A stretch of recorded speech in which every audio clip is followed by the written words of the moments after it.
great. Thanks so much, Patty, and thanks everyone for coming tonight. It's great to have y'all here, and I love to talk about Bella, and I have some friends here in the audience that have cheered me on for a long, long time, which I'm so grateful for.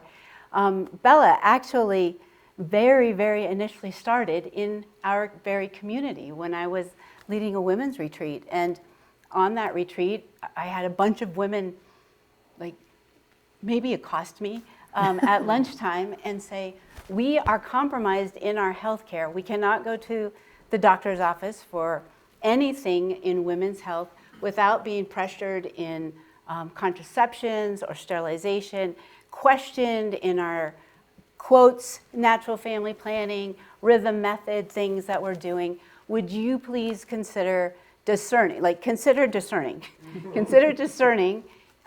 if you and your daughter would open a clinic for women here in Denver. So that's how it started, and that was back in Archbishop Chaput days. So we started our discernment with Archbishop Chaput, and then we got Bishop Conley as the auxiliary bishop, and so then we were discerning with Bishop Conley, and then during that time we continued to pray, sincerely praying, like, Lord, are you asking me at my ripe old age to change what I'm doing and working as a high-risk nurse practitioner in the hospital and start a business? How can that be, right? And our family coordinates medical missions in the high Andes of Peru. And after a particularly difficult mission, there's so much domestic violence. And people would come for miles. They would walk 5, 10, 20 miles, and babies tied to the back and babies in the front and walking. And they would come and they would tell their stories. And people would ask them, why would you come so far? You can get health care. And they answered, because they don't just care for our bodies, but they care for our souls. And it was very profound, because that was what we were trying to get across to our missionaries that were coming, is that this is so much more than looking down someone's throat or checking their aches and pains or doing a pap smear. This is about hearing someone, knowing them, seeing them, loving them, and being Jesus to them. And the people felt that, and our missionaries were getting that.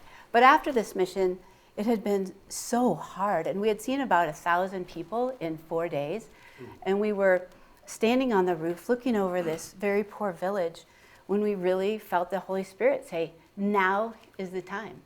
You've done your praying, you've done your working, and now is the time, and I need you to go home, and I need you to seek the poverty in every individual. And it's not going to look like Ayaviti, Peru. I want you to seek the spiritual and the emotional and the physical poverty and enter into their mess and bring my love. And we heard it loud, we heard it strong. We came home and told our husbands, and they were like, okay, and we made an appointment with just timeline-wise, remember we had Archbishop Chaput, then Bishop Conley. Archbishop Chaput went to Philadelphia. Then we had Archbishop Aquila. So he had just been installed in the summertime, and this was in October. This was right before Obama was reelected. And we made an appointment with Archbishop Chaput, shared what our discernment was, and he discerned it to be real. And he was like, make it happen. And we're like, whoa,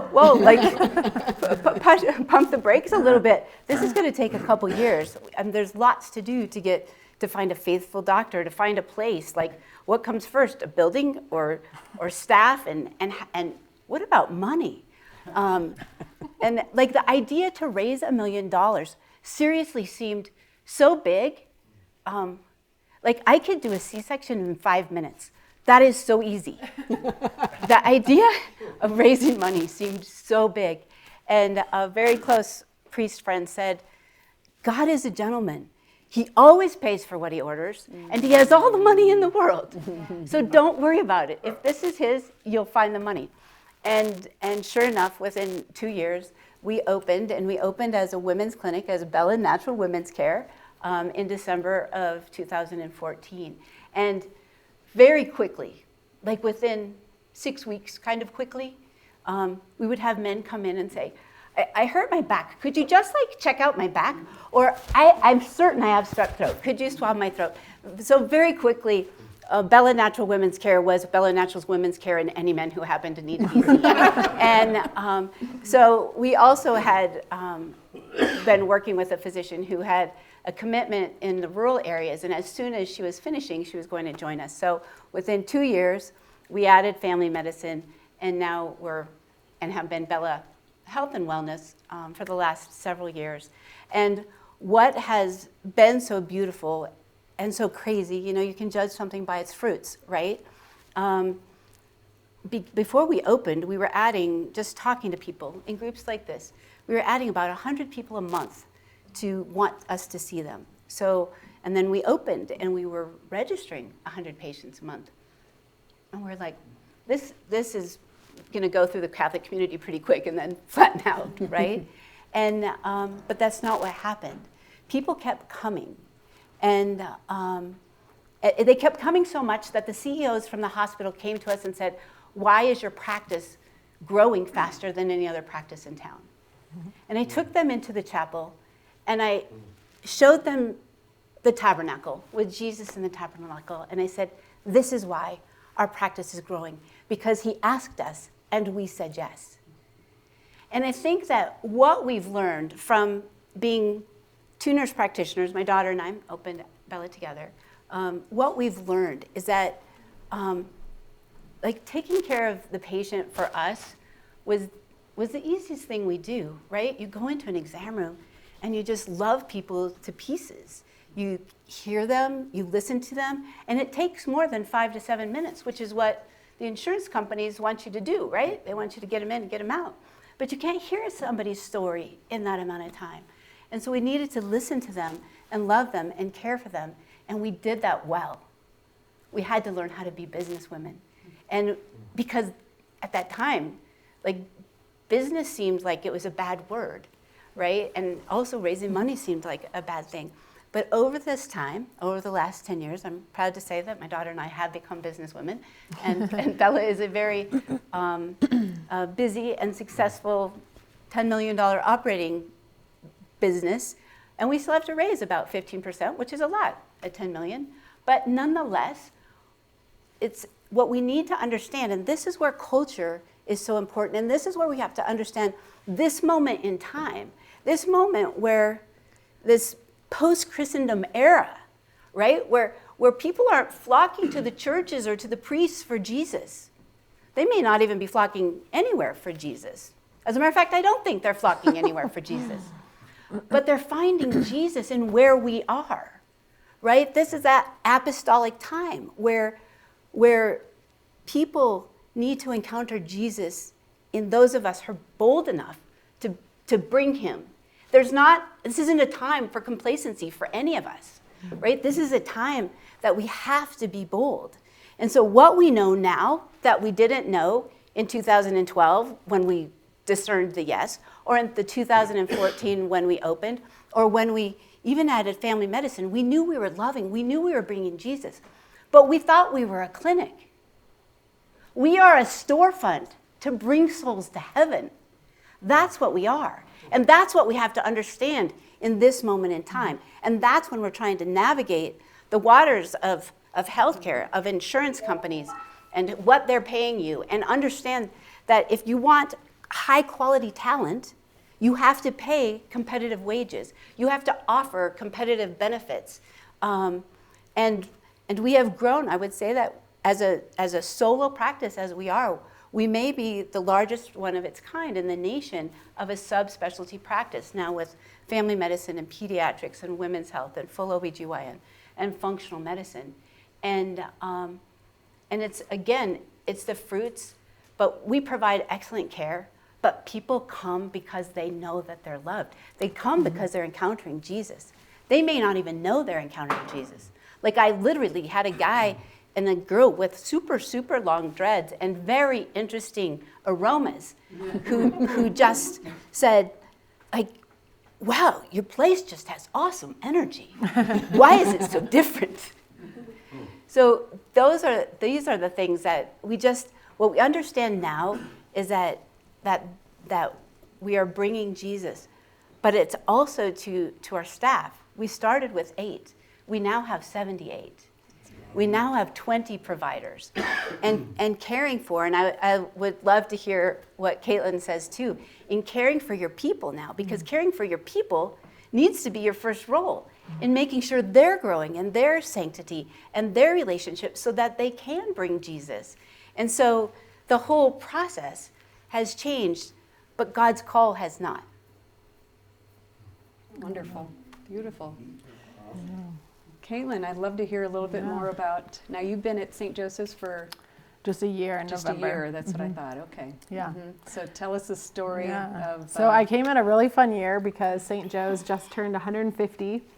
So the kind of mantra that they used at one of their previous celebrations was 3 BC, which is, it was established 3 years before Colorado became a state. Okay. So just an incredible legacy. We trace our legacy back to St. Vincent de Paul in France, the minister of the poor, and St. Louise de Marillac. And then those sisters coming to America, and eventually the sisters that founded us landing in Leavenworth, Kansas. And Bishop Matchbuff at the time came and called and talked to the sisters and said, we need an orphanage and we need a hospital in this territory. Would you come? And so they discerned and they said yes. And so that's where we have St. Joe's, and then we have Mount St. Vincent, which I also support mission over there. If you're familiar, it started as an orphanage. It now does kind of day treatment, outpatient services for kiddos, usually with trauma or abuse in the past. And so the sisters, there's a story that Mother Xavier Ross, who was their founder, gave them $7. And the quote she said is, "Look forward to the good that is yet to be." And she sent them. Wow. And that's the story of how St. Joe's started. And so these 4 sisters came to Denver. It started in, a brick 6-room house. It moved several times as they were, but there are stories of the sisters, going to the bars to raise money. They wanted to build one of their hospitals in what was then the red light district. And the people at the time said, "Oh no, sisters, you can't go there. That's a questionable neighborhood." And they said, "Well, we'll take the question out of the neighborhood." And so again, just this incredibly beautiful pioneering spirit.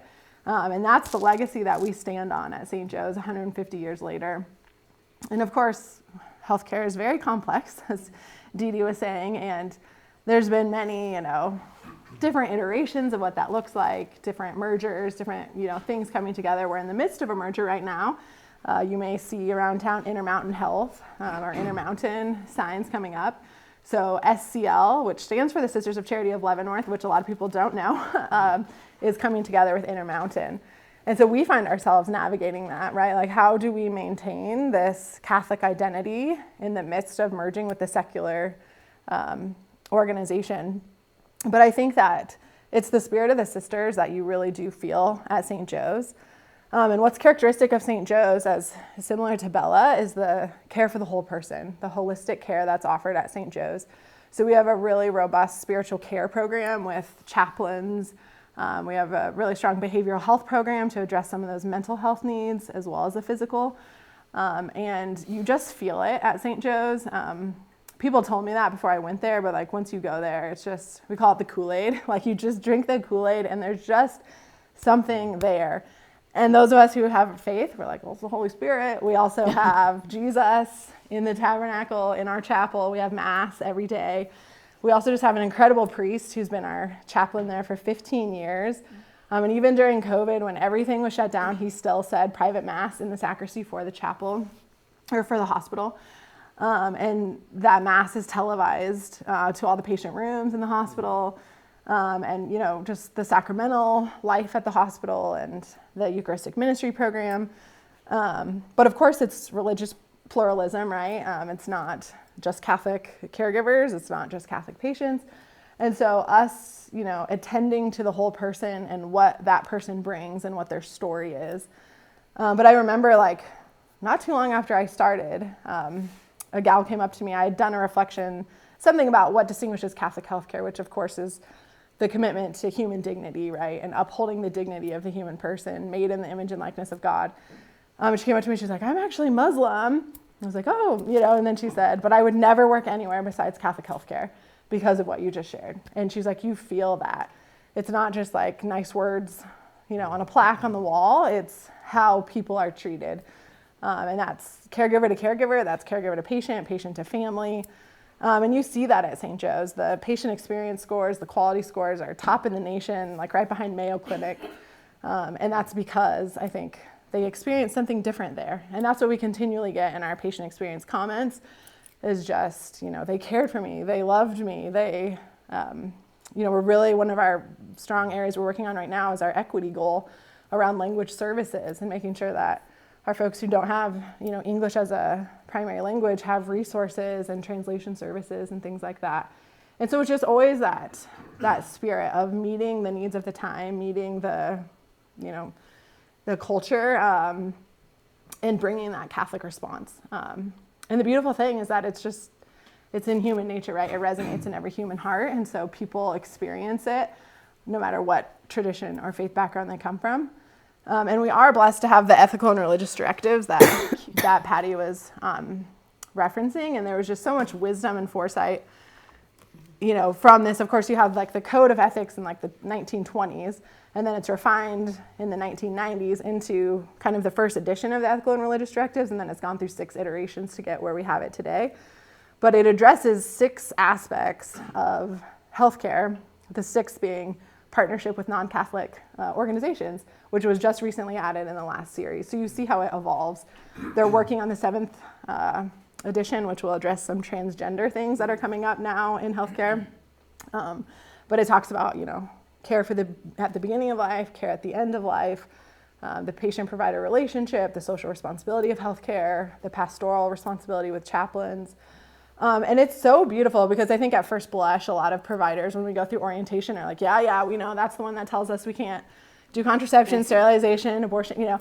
And we tell them, like, if you spend time with the document, it's so beautiful. It's replete with scripture and church teaching that undergirds all of it. But it also has directives. It also says, like, what we won't do. But those are actually the minority of how many directives we have, which are positive and affirming in nature. And so I'm so grateful for it because it's like directive number 5 is all Catholic institutions must adopt these as policy. So it's like right off the bat, just it's policy, and in the healthcare world, policy rules the day. So that's just really helpful to have that as like the undergirding. In a way that's lived out in practice is we have a really robust clinical ethics committee at the hospital. And so all of our associates come through an orientation where they at least get some kind of briefing on the ERDs. But then they also know that they have this committee to call when they have these complex cases. And it's just really great to have something that we can fall back on when it's like maternal fetal dyad conflicts or, you know, just end of life, you know, like and even Catholics sometimes have a misunderstanding of the end of life and withdrawing treatment or disproportionate care. And so to have that as a resource for our staff, that they know they're supported and that they have access to a team who will help walk them through it. And at the end of the day, they are typically very grateful for that support that they don't maybe have at other institutions that they've come from before. So yeah, and then caring for our own people, as Dee Dee said, one of kind of the areas of my work is around formation, as we call it, and it's helping our caregivers stay rooted in that identity of who we are. And again, they're not all going to resonate, you know, as precisely with some of the Catholic teachings, but most people that come into healthcare do it because they, you know, have a care for others, or they want to be in a service profession. So there's like those natural law underpinnings that I think people can find resonance with. And so they really connect with that. So at our orientation, we have a whole session devoted to the commitments of Catholic healthcare, where we have them walk around the room and respond to the posters like care for the poor and the vulnerable, attend to human dignity, care for the whole person. And they write there, how does this relate to my own personal values or beliefs? And how does this show up in my work? And we've had just like continual people be like, I've never worked somewhere that we talk about this kind of stuff. And then even just having people who've been there for a minute say like, we see this, we experience this feels different than other places. And I think that that's just the beauty of Catholic healthcare. So. Wow. Well, we have some great choices in Colorado, that's for sure. Well, and I think the ERDs, the thing about them is they're not contrary to what we are as healthcare professionals. They actually go, like what most of us go into medicine for, I would like way majority, 99% I would hope, go into medicine to truly care, to listen, to encounter, and the ERDs give that clarity, really good clarity, to the employees. Which at Bella the same thing. All of our employees have to sign the ERDs and agree to their commitment to the ERDs, and yet, like, well, we haven't had anybody be like, oh, this is horrible healthcare, right? I mean, this is actually great healthcare. The Catholics actually were the ones who started healthcare. Right. Yep. So in the climate of Colorado, where we have a legislature that likes to push the culture of death, how do you feel like your organizations are attracting all the right people because of being Catholic, being authentic, being caring, or do you have to go out and try to, because I know it's hard to hire, right? It's hard to recruit. So tell me a little bit about recruiting, and especially with the climate of the culture in Colorado. How do you go through that? How do you deal with that? So for us initially, it was very difficult. It was risky for anyone to leave a good paying job to come and work for a startup that was inspired by the Holy Spirit, which to some people just seems dang crazy, right? And so initially it was very hard. Now, as you say, people want to come, people are drawn, they want to go somewhere that honors their conscience. And so that part is great. I mean, Bella is in circumstances, and I'm certain St. Joe's has had times also when they've had to battle the state. Right now, the state of Colorado has put into law that we cannot provide progesterone, which is just a very common hormone in pregnancy, to a woman who's taken mifepristone, which is the first pill of a two-part series of abortion pill, of taking the chemical abortion. So our state, it's illegal to do that. It's unprofessional conduct.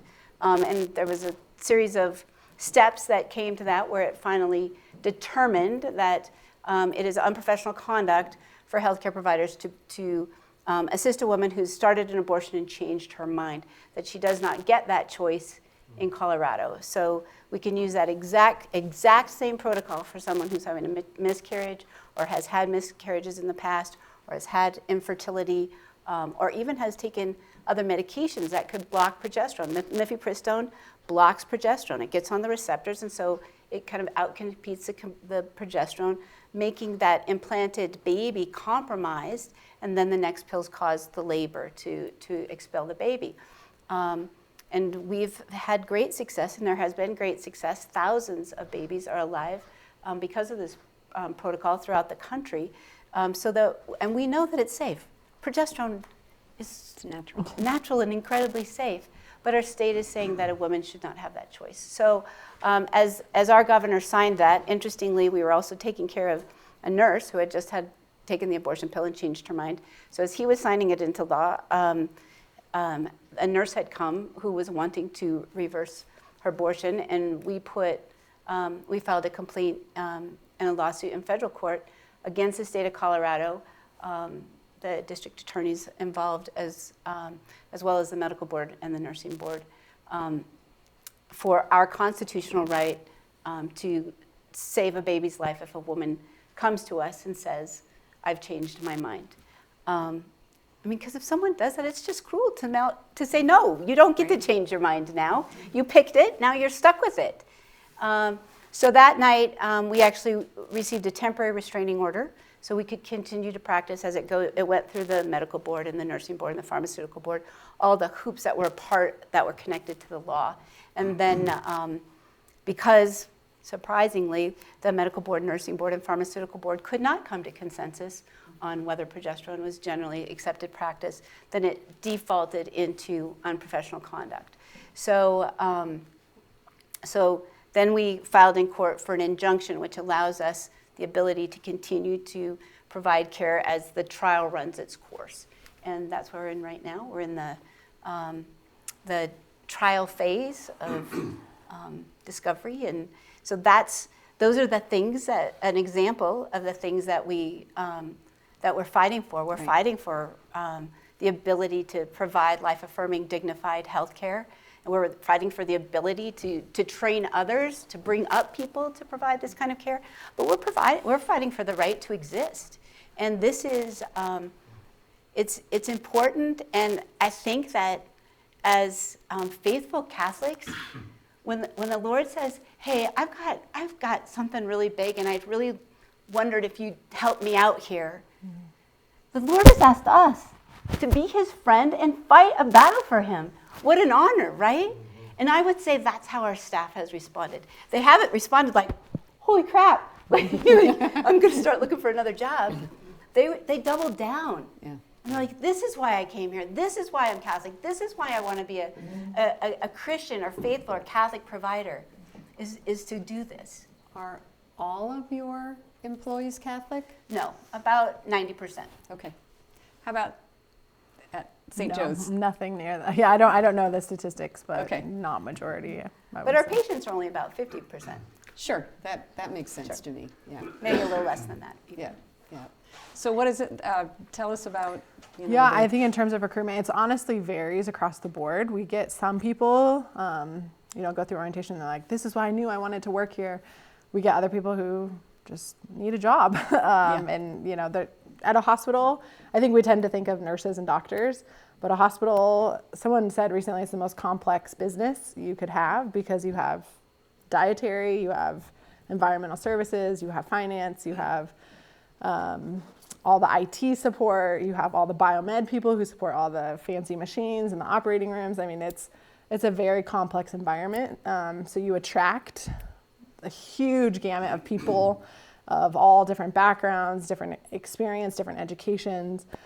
We also have a lot of, we call boomerangs. So they are at Joe's, they leave to go somewhere else, maybe it's a little bit higher, and then they're like, oh wait, I love Joe's, I want to come back. And so we see a lot of that. We also have a very seasoned staff, which you don't always find in healthcare, especially in the hospitals. But we have, I don't even know the exact numbers, but we have many who've been there 30, 40 years, as well as, like at Joe's, it's not uncommon to be like, oh, I've only been here 10 years, or I've only been here 8 years, which like in healthcare, it's like the churn. So it does show something that it retains staff too. Yeah. The other thing about Joe's is that because it's a Catholic facility, it's very hard for Catholic residents who are Catholic medical students who are going into a residency and desire to be an OB/GYN to find residency programs that will honor the ethical and religious directives. So, like we're blessed when we can. There can be. I mean, there's only a handful of residency programs with OB/GYN offering for their residents in the nation where residents can go. Yeah, that is a huge aspect of St. Joe's is our graduate medical education program. We are one of the first private teaching hospitals in the state, and so we have just a huge, robust program in that space, and one of which is the residency path for OBs. And like Dee Dee's saying, they're able to opt out, and the conscious protections and things are there that you wouldn't find at other residency programs. So what kind of pushback do you see in terms of the ERDs? Do you see pushback from patients? Do you see pushback from potential employees, from the business community, from... The good thing about the Catholic Church is everyone knows what she is for and what she stands against. So even at orientation, we always lead it by, well, you work at a Catholic hospital, so this isn't a surprise. Like, that's what I love about her, because her teaching's like, hate them or love them, you know them, right? Like, so I think when people come to work at St. Joe's, they know. And so they kind of, when you get into like nitty gritty cases, we'll sometimes, have to walk providers through, well, here's why, or here's why it violates this, or, but as a general, thing. So when there is a case like that, how does that play out? Yeah, we're really blessed that we have a really robust clinical ethics program. So we have a regional director of clinical ethics and then a VP of church relations and ethics. So we're very well resourced. So we will definitely, if it's a more intricate case like that, they're 24/7 on call.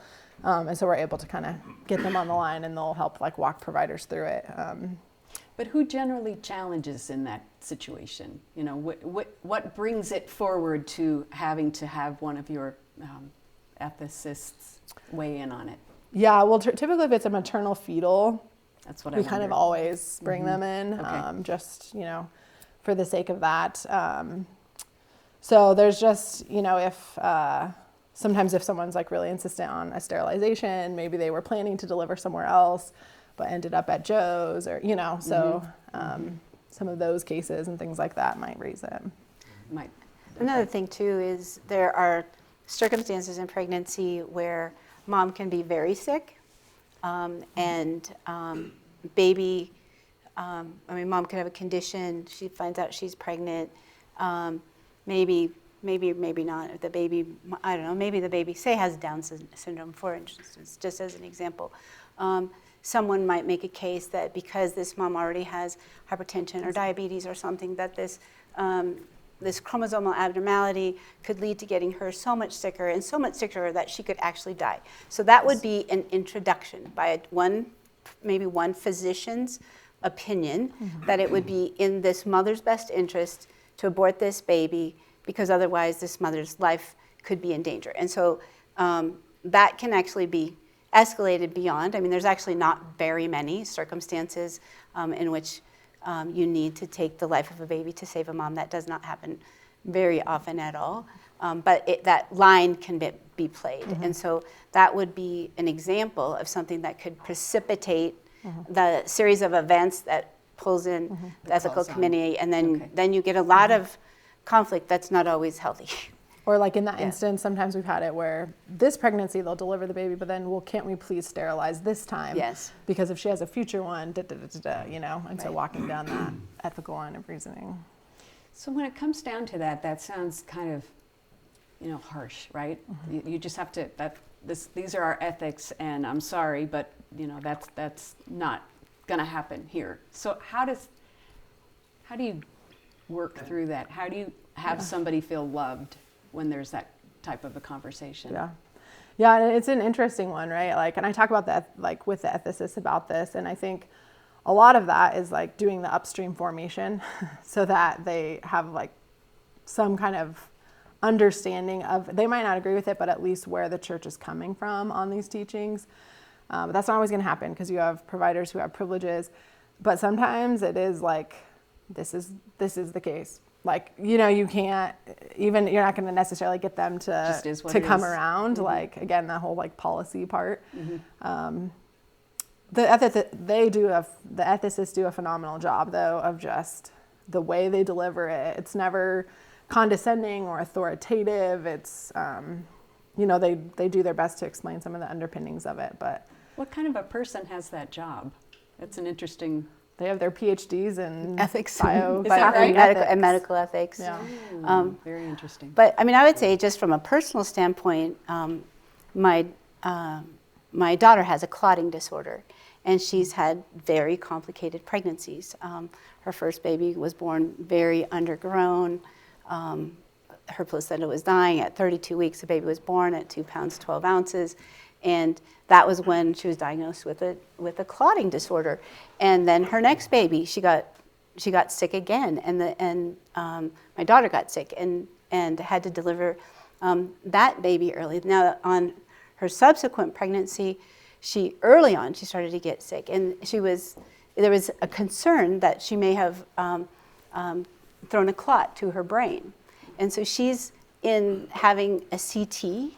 And I'm texting Archbishop Chaput, and I'm like, why can't my daughter be sterilized? I don't want her to die, And I know, and I'm a Catholic provider, right? But I'm just saying personally, you wrestle with that. And I love my grandbabies. I love my daughter. But I really, really wrestled with it. And, and Archbishop Shappy was great talking me off the ledge. And what is so amazing is that, 9 years later, there's a long stretch between babies, I had another granddaughter, and Abby was less sick. She almost died during delivery by a heart attack. But besides that, she was less sick. But can I tell you that I cannot imagine that our Earth could actually even turn on its axis if my granddaughter Frankie was not on it. Like, I just know that the Lord needed her here, and that He loved her. He loved my daughter more than I loved my daughter. And so, but there's that challenge, and there's that accepting to God's will and suffering and hearing God say no, and it's all growing in our faith, right? But I'm just saying that it doesn't feel good when you're on that side, and you can rationalize good and hard, and yet you get on the other side and like, oh right, God, you were right again. Trust. Right? Yeah. And that's so true. I mean, when you have these providers calling, they are just so passionate for their patient, and they are advocating for them, and they this is what's and so it's coming from a very genuine place. But yeah. So if we have people that are watching this and they're not from Colorado, I mean, it's great. You can go to St. Joe's, I can go to Bella. I have great resources here.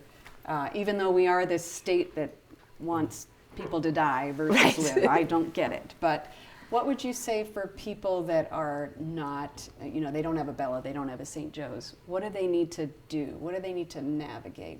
Do they just look for a hospital that's got an ERD? I mean, what are some of your thoughts? I think, so first and foremost, I think every person needs an advocate besides just themselves when they're going to the doctor, and especially when they're in the hospital. Because when you are so vulnerable, no matter what's going on, whether it's a kidney stone or appendicitis or a stroke or a heart attack, when you're so vulnerable and you need someone to advocate for you. So first of all, if you don't have a hospital or someone that you know that is really on your side, I think and baseline, everybody needs an advocate. But secondly, I think that going into any healthcare provider, so to find a provider may mean you need to take some time to find someone who will honor you as a patient and honor your beliefs and listen to you, because that's our job, is to honor someone's spiritual beliefs, whatever those are. We can't compromise our own beliefs, so there's a line there. But to go in and talk with a healthcare provider, it may take a couple frogs before you actually find the great one. But to actually talk with them and speak your heart and speak the truth to them, and see how they react and if it's a good fit. Because if you can find that good fit, because there's so many faithful people, regardless of their faith. There's so many faithful people, and because they are faithful, they will honor your faith. Do you have to explain what the dignity of the human person is to people? I mean, maybe not your providers, because they understand and that's why they want to work for you, but do you have to explain that to the person that, I don't know, empties the trash or the patients? Do they inherently understand the dignity of the human person, or is that something that you have to, unveil? We explain it. You explain it? We do. How do you do that? We explain it mostly, first and foremost, in a very personal, anthropological space that we are created in the image and likeness of God, and that that he loves us, and he is very much a part of us, and that for us, we'll talk about Jesus and his Sacred Heart and how he died for us, and I love medical terms, so I can think about a wound that has to be debrided and get all the crap out so that the tissue can heal well, and that's how Jesus heals his heart into our heart from dying on the cross, and he courses through us, and That means Jesus is in you and you and you and you and me. And we have a royal heritage as sons and daughters of a king. But we explain that to everyone, and that also means you clean the microwave if you mess it up. Yeah, I like that. I like that. Very practically lived out. What do you think you find similarly at orientation when we go through, the commitments of Catholic healthcare, and we have a video that we play too from the Catholic Health Association, and it's very clear of just like we believe every person is a sacred gift, every life, sacred treasure, made in the image and likeness of God. Every person has worth from conception to natural death. So it's like pretty clear and laid out there. I haven't had much pushback about it. I think what's different of the Catholic teaching is that it can't be taken away. It's not something that's earned. It's not something that's lost. Like I've been posed that question, like, did people in the Holocaust, did they still have human dignity? And I think sometimes people will be like, no, they were stripped of their human, but the answer is that it can never go away, right. that it's inherent to the person. So to give you an example, and I would say that we could extrapolate this, I would hope, is that, okay, let's take a couple who, this would be an example. A couple, they've just had their third child, they're maybe 6-9 months postpartum, but the kids are all really close together. The mom doesn't doesn't want to get pregnant. She's depressed. She's got too many kids. She doesn't want to have sex. She doesn't have any libido. She says, I am blessed because my husband watches porn, and so I know his needs are taken care of, and so that's my only relief right now. So if that opened a door for me to be able to talk about adultery and culpability and our jobs as husbands and wives, and to offer resources for them, and also to just offer practical healthcare things. Let's follow your hormones. Let's do things so you can feel confident in being intimate with your husband and not be afraid. Right? So let's do some practical things, but let's also talk about some spiritual things. And I mean, long story short, this couple did, first of all, it never even dawned on her that her husband looking at porn was him having sex with another woman. And so that had just never even passed, it just never even dawned on her. And so first of all, to just have information, to have truth, right?